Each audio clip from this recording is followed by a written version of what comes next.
So we were recording this video the day after Kamala Harris just gave what was billed as a super high-stakes interview. She was with Tim Walz. It was interviewed by Dana Bash on CNN. So we wanted to go over that. I want to ask you, first of all, how do you rate how the interview went overall for Harris and Walz, 1 to 10? So I think that there's two ratings involved here because I think Harris gave a 9 out of 10 performance. Okay. I think Walz gave a 4 out of 10 performance. Okay. I think Walz kind of pooped the bed. Why? And I was shocked. We'll start with Walz here because Sure. it's like the negative aspect of what I'm talking about. He served in the National Guard for 24 years. During a campaign speech in 2022, he talked about how he carried weapons of war. I think it was 2018. 2018. He was talking about how he carried weapons of war. Okay. The issue is he never carried a weapon of war in an active war zone. He was deployed in Italy to help the operation of invading Afghanistan. He never actively was in Afghanistan. He never pointed a weapon at anybody, nor was a weapon ever really pointed at him. So when he says carried a weapon of war, listen, that's kind of not true, dude. And you kind of have to... Well, no, but he did carry a weapon of war, but I think he said something about being in a war zone. Yes. That's not true. That's not true. And the problem is with my response is he didn't really answer the question to a good amount. And he basically just kept saying, the American people know me. He said that like 4 times. They know my record, yeah. And the truth is, Tim, we don't know you. America actually has never heard of you before until a month ago. You actually have to answer all these questions now for the first time because outside of Minnesota, nobody knows who you are. So how do you think he should answer a question like that? When getting that question, I think it just should have been framed exactly as the way you just kind of talked about it. How, yeah, I didn't carry it in an active war zone, but, you know, I assisted my brothers and sisters in the operation the same way that someone who's on an aircraft carrier assists in the operation of Afghanistan invasion. Yeah. That's how I assisted. See, where I did give him credit on that answer is because Dana had to follow up with him to be like, no, but this specific thing you said, why did you say that? And he was like, well, the context was, I understand what it's like to carry weapons of war, and they shouldn't be used in the classroom. Right. Like they shouldn't be allowed. We shouldn't enable them to be in the hands of people who are coming into schools. And I think that is the direction. Like I agree that he struggled a little bit, and it was almost like he was trying to wash away, because I think these are kind of petty accusations. They're like extremely normal in a political campaign, in a race, but it doesn't affect like how the Walz Harris ticket or would govern. No, that Walz obviously said this about himself 6 years ago, right? Not. So like the point is he's trying to wash away like, you don't have to worry about me because of this thing that I said. But I feel like the more effective way would have been to lead with look, my point was, I'm well versed with weapons of war and that they shouldn't be used in the classroom, rather than like, people know me. You don't have to worry about that. Yeah. Just look the other way. Yeah. Yeah. No, but I think it came off as dodgy. And if you when you watch the interview with someone who's not politically active, they think he's just like a slimy dude. That's the vibe you got. Which he's not. He's not really a slimy dude. But that is the vibe you got from watching that. And that's unfortunate. Yeah. But Harris... So now I'm going to ask the question back to you. Well, okay, the first thing I want to say for anyone who didn't watch the interview, Walz spoke for like 10% of it, maybe less.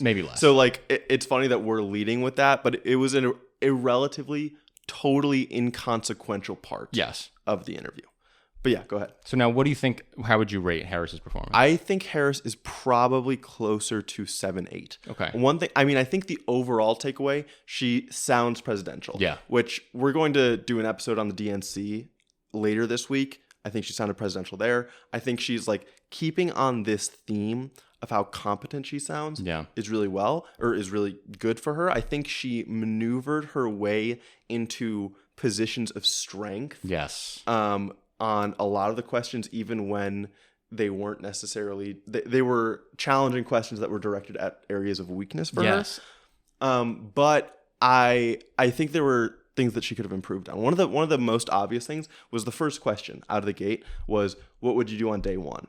And what she comes out with is very vague. Like, I'm going to focus on strengthening the middle class. It's like, no, when you're asked a very specific question like that, you need to give a really specific answer. And she got to the specific policies later on in that answer, but you have to come out with, this is the first thing, this is the second thing, this is the third thing. I think it's difficult because doing political communications is so difficult because you have to write a line. You don't want to bore people with the specifics and people don't know what you're really talking about, but you also want to actually have an agenda that people can focus on. So writing that line is difficult.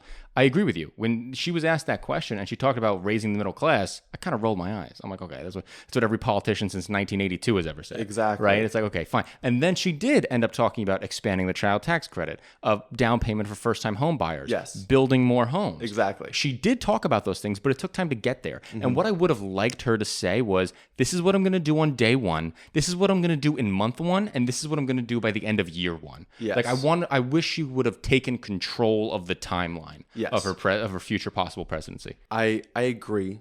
The one thing that also is in my head and that Dana asked a question about was the tension that she has between being a member of the current administration and being asked these questions about what she's going to do. Because Dana asked a question like, all right, so now you did lay out these policies. It's like, okay, you answered my question as I wanted you to, but why haven't you done those things already? Yes. And it is really hard, I think, for her to try to argue that. And I think she did a really good job of being like, we've made good progress. We're down to under 3% inflation. Our economy is still strong. We're still the best wealthy economy in terms of our recovery from COVID across the world. But there's still work to be done. Yes. I think that was a good answer. But when even that first question was asked, I'm like, well, aren't you kind of asking her what she's going to do on day one? Aren't you almost setting her up for like, why aren't you doing this right now? Yes. It almost feels like a gotcha question, but that's like a question that every vice presidential candidate has ever gotten through the history of time. It's not a unique thing. This comes up in literally every single presidential election. Yes. But also, like, from the political perspective and the political timelines of political capital, Biden and Harris came into office in the midst of a crisis. They had to tape the country back together. They've effectively grown our economy by 10% since COVID started, which is by far the best in the world. Second place is Canada at 5% in the G7, okay? So they had to tape it back together, and now her thing is, okay, we taped it back together. Now it's time to grow beyond. And I like that framing. Of like, we've set the groundwork, we've laid out the decades-long investments in manufacturing and green energy and infrastructure. We've laid out those investments. Now it's time to directly help the consumer. And it's like a new phase of the economic agenda that I like. I guess I get that. And I feel like the price gouging plan is good political messaging to support that story. Totally. So yeah, I guess that works. What did you think of her Gaza-Israel answer? The Gaza-Israel answer was pretty tough. I think she obviously has to say that she wants to defend Israel, and I think most Americans agree that America should defend Israel's right to exist and all that. But her basically saying that an arms embargo or not selling any types of weapons to Israel is totally off the table kind of puts America on the back foot of any ceasefire negotiation that I don't think that she had to do. I think it would have been very easy for her to say, listen, we've stopped sending Israel 5,000-pound bombs. 5,000-pound bombs have no place in an urban environment. If we identify more weapons that fall into that same category, we can question that. And then, that would have been, I think, a more nuanced answer that would have played better to both sides. Because I even think somebody who is in the middle of this conflict, who doesn't have a strong opinion, can hear that and be like, oh, so there are decisions to be made about what type of weapons can be used in war. And I think that's a good, reasonable position for a president to have. Yes. And she didn't take that. She didn't take that opportunity. Yeah, that makes sense. I understand how she had to signal being pro-Israel because those are the votes that she has to worry about. But again, she's in a tough situation where I believe that she is more concerned. She is less pro-Israel than the Biden administration is, or than Biden himself is. But she doesn't want to split from him, policy-wise, until she is president. Yeah. Yeah, and she also doesn't want to. She doesn't want to danger the moderate Biden coalition that he built in the suburbs. So it's a very difficult. It's a difficult position. Now I know there are progressives and leftists that are honestly dismayed by Harris's position on Palestine, and that it's not breaking with the Biden administration. And I think it is really unfortunate that she's not really charting a new path. I'm not sure. I've seen polling that says that Palestinian voters are much more I hope so. encouraged by I hope Harris. so. That makes me happy. That makes me happy. Yeah, That's and true. again, talking about the DNC, there was a specific focus on the plight of Palestinians, of innocent Palestinians in Gaza. I honestly would expect that she might be a stronger negotiator with Israel, but we would have to see. So then Dana Bash then went on and asked her other questions about her past record, right? She asked her about her ban on that she wanted to ban fracking, which is a big issue in Pennsylvania. She asked Kamala Harris about past immigration stances. How do you think she answered those questions?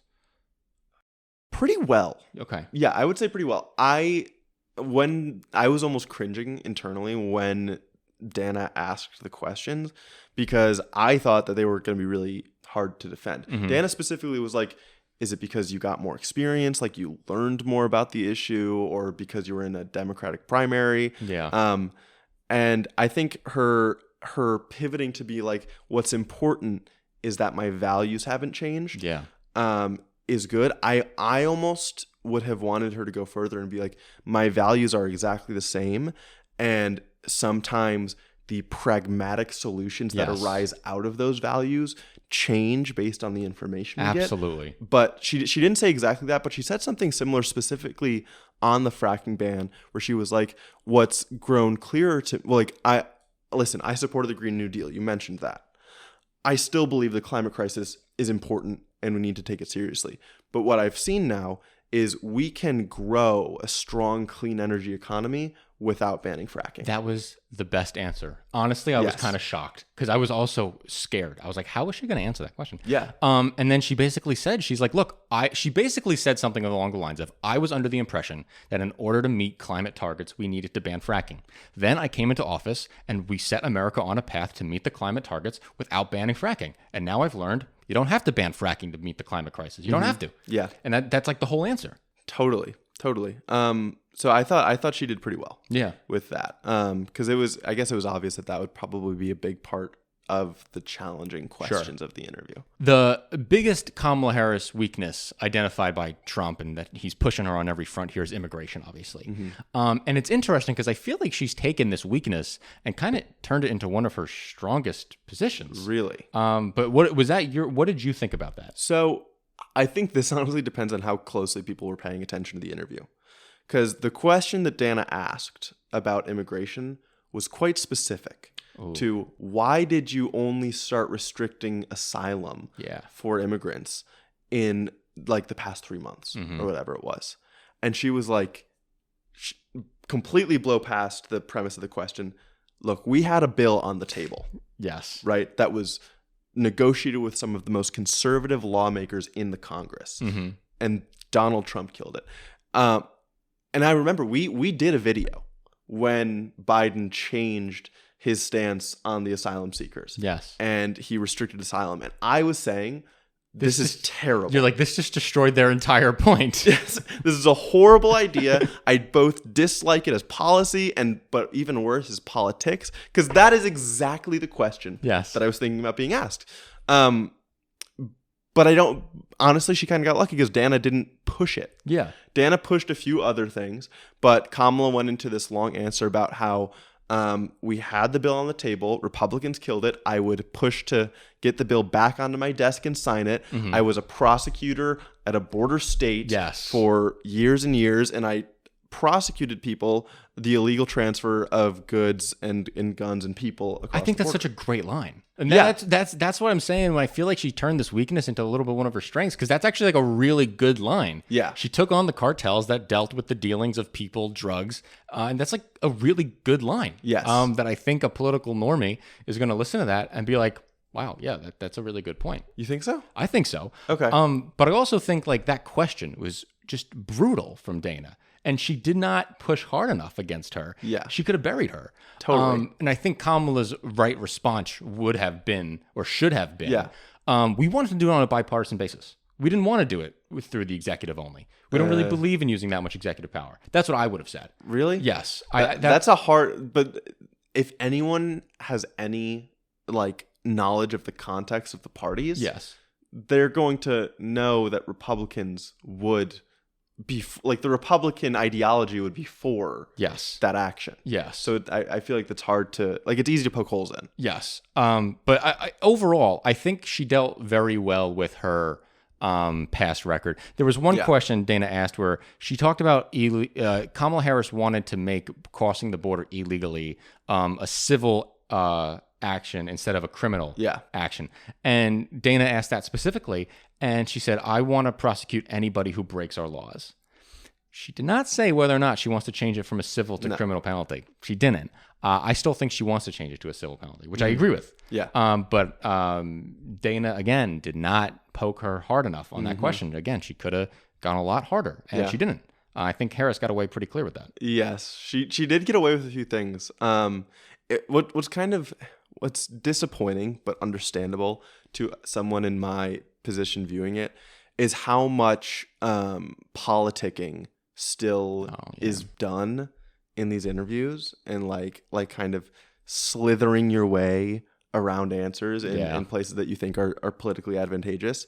And I don't think, I guess the problem is that it doesn't differentiate her from Trump, because Trump does that so adeptly, right? Like, and he is literally impossible to pin down. Yes. But now it's just like, well, we see Harris and Walz definitely doing that too, right, in the first interview that they had. But if anything, I don't think it shouldn't make any like independent voter who's trying to figure out who to vote for think, oh, they're worse than Trump on this issue. It's like politicians will be doing that. It's kind of like, it's almost like a part of the job. Yeah. But honestly, it's a part of any managerial job. Yes, when you're an executive in a business and you're getting grilled on your earnings calls, it's the same type of vibe. It's the same thing. Yes. So it comes with any executive position. Yeah. So I guess my final question is, do you think this helps her get any voters? Like, because there was a big pushback from the media. Well, I think there was a big pushback mainly coming from the media class demanding that Kamala goes on an interview. Totally. Do you think this helps? This is a good question, because this is where I wanted to end too. The way I framed it was, does this actually matter? Right. I think yes. Okay. What I was reading, I crammed and read an article right before we did this, and it was about independent voters and how they decide. And there's data out there, research that shows that they are truly independent. And I feel like but going into elections before, I've just thought like mostly uninformed people vote, and you have to just hope that there's enough turnout from the people who are always going to vote for the same person, like the same side of the ballot, all the way down. And I think if you imagine independent voters as people who are actually sensitive to the signals that come from the candidates, that campaigns actually matter, and that they're the only, like, sure, say there's an even number, say there's 45% that are going to vote R, 45% that are going to vote D, and you want to narrow the election down to just that 10% of people, that 10% of people they're going to be looking for what the news says about these candidates, what it says about their stances, how presidential they seem. Mm-hmm. And so I think this probably does matter, at least somewhat, at least for the moment. But I'm not sure it helps or hurts. Yeah. I think it might matter, but it might happen to have been neutral. Right. I think it was important to like stop any media attacks saying like that was like, oh, she doesn't do any interviews, because like that can be worrying if that's what's going on in the news every single day. Yeah. So stopping that talking point is effective and good. I just don't know how many independent voters are watching yet. And that's kind of my thing. I just don't think they're watching these interviews. They'll watch the debate. Okay. I think millions of people watch the debate. And I think a lot of independents watch the debate. Or undecided. I don't think they're watching the interview. CNN had a countdown on for like 3 days prior. It's like this many seconds till the Kamala Harris interview. And no one's caring except for nerds like us, bro. That's what I think's going on. Maybe. I'm curious, because I feel like we will get data on how many viewers there were on it. And I think, again, because we're getting close to the election now. We're less than 2 months out, or 3 months out. That's crazy. So We have a Patreon. And since you made it to the end of the episode, that means that maybe you are somewhat interested in the content we make, which, let me say, that's awesome. That's so cool that you think that we have good takes enough for you to watch our stuff. That means a lot. Thank you so much. You're probably wrong, but we'll take it. If you want to support the show, and we post exclusive content on there, so if you want to see more of that, see us go deeper onto a few other topics, maybe some of the stuff we post on there is stuff that we think the normies on YouTube might be a little bit less interested in, but the nerds that want to go to Patreon are more interested in. Feel free to check it out. There's going to be a link in the video description. There's a link in the channel description as well. Perfect. We would super appreciate it. Love you guys.